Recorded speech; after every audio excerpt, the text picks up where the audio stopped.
Hello friends, मैं doctor Ranu Patidar. तो friends, आज हम बात करेंगे एफएनएससी के बारे में। एफएनएससी यानी फाइन नीडल एस्पिरेशन साइटोलॉजी। तो सबसे पहले समझते हैं कि एफएनएससी क्या होता है।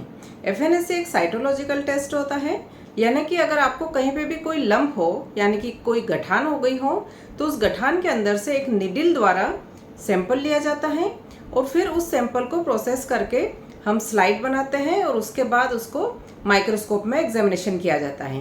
इसमें हमें ये पता चलता है कि जो लंप है वो कैंसरस है या फिर बिनाइन है, यानी कि उसमें कैंसर नहीं है, या फिर उसमें कुछ और डिसीज़ हो सकती है जैसे ट्यूबरकुलोसिस है या फिर कोई क्रोनिक इन्फेक्शन है। तो किसी भी लंप को डायग्नोस करने के लिए एफएनएससी बहुत इजी तरीका है। इसमें पेशेंट को ज़्यादा वेट भी नहीं करना पड़ता है, इजी तरीके से जांच हो जाती है और रिपोर्ट भी जल्दी मिल जाती है। तो जैसे कि आपको ब्रेस्ट में कोई लंप है या फिर सर्वाइकल यानी कि आपको गर्दन में कहीं पे भी कोई लिम्फ नोड ग्रो कर जाते हैं, उस वजह से कोई गठान बन गई है, या फिर आपकी बॉडी में कहीं और भी लंप हो तो उन्हें हम एफएनएससी से डायग्नोस कर सकते हैं। अगर आपको ब्रेस्ट में कोई गठान हो यानी कोई लंप फील हो रहा हो तो उसके लिए आप अपने डॉक्टर को दिखाएं। तो डॉक्टर इसमें आपको कुछ इन्वेस्टिगेशंस लिखेंगे। एक होता है सोनोमेमोग्राफी, जिसमें कि आपको ब्रेस्ट की सोनोग्राफी की जाती है, और दूसरा एक एक्सरे होता है जिसे हम मेमोग्राफी कहते हैं। और मेमोग्राफी यानी ब्रेस्ट का एक्सरे, तो इसके थ्रू भी ब्रेस्ट में अगर कोई कैंसर डेवलप हो रहा हो तो इजीली डायग्नोसिस हो जाता है। और अगला टेस्ट होता है एफएनएससी। तो एफएनएससी में एक नीडल के द्वारा आपके ब्रेस्ट की गठान के अंदर से कुछ सेल्स लिए जाते हैं और फिर उन सेल्स को हम स्लाइड बना के प्रोसेसिंग करके माइक्रोस्कोप में देखते हैं, जिसके थ्रू हम ये पता लगा सकते हैं कि आपको जो गठान है वो कैंसर की गठान है या फिर किसी अन्य वजह से है।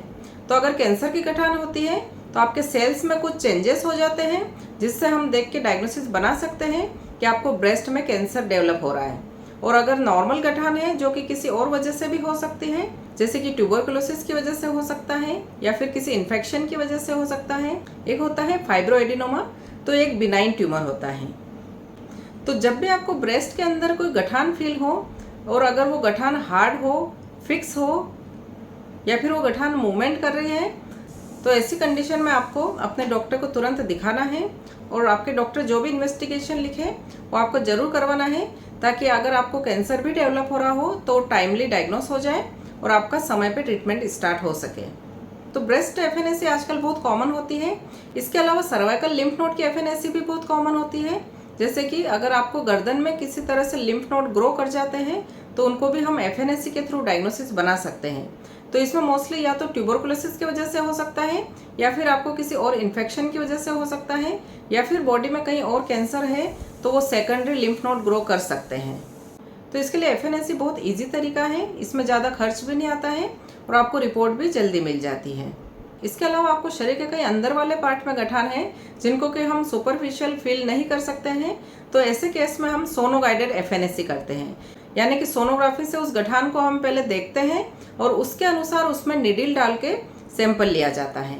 तो सोनो गाइडेड एफएनएससी में सही जगह से आपका सैंपल आता है और इस तरह से आपका प्रॉपर डायग्नोसिस बनता है।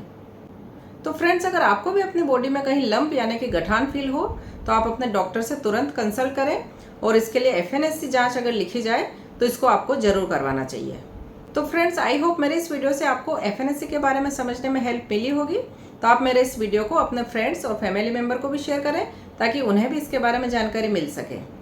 Thank you friends, have a nice day, take care.